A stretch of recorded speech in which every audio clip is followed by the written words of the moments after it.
The two families that we met so far were very different. The second family seemed much more impoverished than the first one. The first one has gotten some media attention in the past, quite a bit, and it's clear they've gotten some help, and they're still struggling. It's quite horrible for them.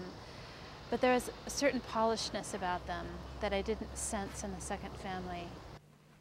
The thing that's really struck me so far is I expected the physical manifestations. I expected these physical effects, the children with birth defects.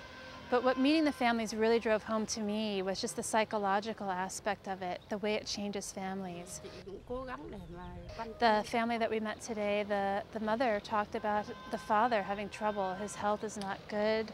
There's stress in the family. Sometimes, she says, he takes that stress out on the children. These families have been living with this for decades, more than 3 decades, some of them. The daughter that we met yesterday is 31.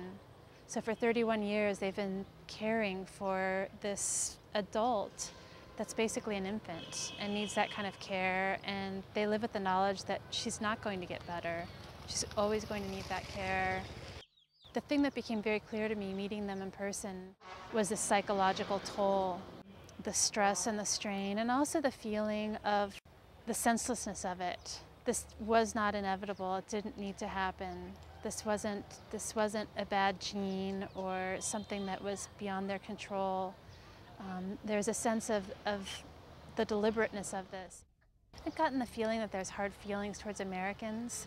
It's really towards the chemical companies. It's interesting to me that both families made that clear, that they don't harbor ill will towards us as Americans.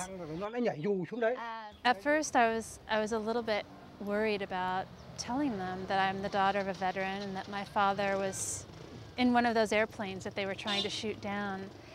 And so I was a little surprised but happy to see that they really reached out to me and expressed this desire to create a bridge and cooperation between the two countries.